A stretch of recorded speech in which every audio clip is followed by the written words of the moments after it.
Middle east में tension अपने peak पर है। एक तरफ सीज फायर की बात हो रही है और दूसरी तरफ ग्राउंड पर पावर शो भी अब जारी हो चुका है। और इसी बीच ईरान ने एक ऐसा मूव किया है जो सिर्फ मिलिट्री डिस्प्ले ही नहीं बल्कि एक स्ट्रेटेजिक मैसेज है। जैसे ही प्रेसिडेंट डोनाल्ड ट्रंप ने सीज फायर एक्सटेंड करने की बात करी, तेहरान की सड़कों पर अलग ही सीन दिख रहा है। ईरान ने अपनी कैपिटल तेहरान को एक लाइव मिलिट्री स्टेज में बदल दिया है। रात के अंधेरे में फ्लड लाइट्स के नीचे मिसाइल्स, लॉन्चर्स और मिलिट्री हार्डवेयर को पब्लिक स्क्वायर यानी चौराहों और चौकों पर डिस्प्ले किया जा रहा है। ये सिर्फ परेड नहीं है, ये एक संदेश है डायरेक्ट अमेरिका और इसराइल के लिए। ईरान का कहना है डिटरेंस खत्म नहीं हुआ, बल्कि हम तो अब इसे ओपनली दिखा रहे हैं। इस डिस्प्ले में दो प्रमुख मिसाइल सिस्टम्स ज्यादा चर्चा में रहे, वो थे गद्र मिसाइल और खुर्रम शहर 4, जिसे खाइबर भी कहा जाता है। इन मिसाइल्स की पहुंच में पूरा मिडिल ईस्ट आ जाता है, इंक्लूडिंग इसराइल और गल्फ के अमेरिकन बेसिस। लेकिन ये सिर्फ टेक्नोलॉजी नहीं बल्कि एक नेशनल सिंबल भी है। खुर्रम शहर जो नाम है वो ईरान इराक वॉर के दौरान एक आइकॉनिक सिटी से लिया गया है, जो रेजिस्टेंस का सिंबल माना जाता है। और यही सिंबोलिज्म इस पूरे इवेंट में दिख रहा है, यही रेजिस्टेंस है। तेहरान ही नहीं, शिराज, तबरीज और जंजान जैसे सिटीज में भी मिसाइल को पब्लिक स्क्वायर्स में लगातार डिस्प्ले किया जा रहा है। स्टेट मीडिया ने इसे एम्पलीफाई किया, क्राउड्स को मोबिलाइज किया और इसे नेशनल यूनिटी का एक बड़ा मैसेज बना दिया।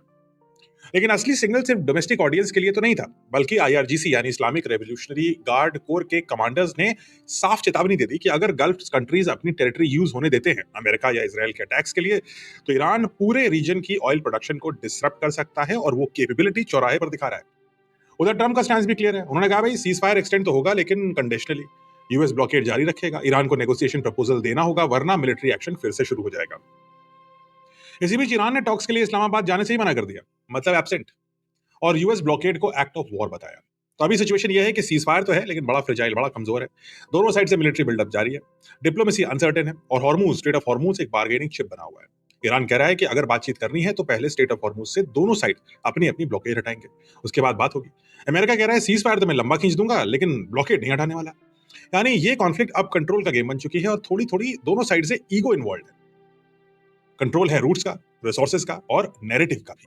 कमेंट्स में बताइए, क्या आपको लगता है कि ये जो सेकंड राउंड की बात हो रही है जिसमें ट्रंप ने एक हट ले ली, एक जिद ले ली है कि हम ब्लॉकेड नहीं हटाएंगे, दुनिया भर की इकोनॉमी को हम सताएंगे ताकि ईरान को हम ब्लैकमेल कर पाएं, क्या ये स्ट्रैटेजी प्रोडक्टिव है?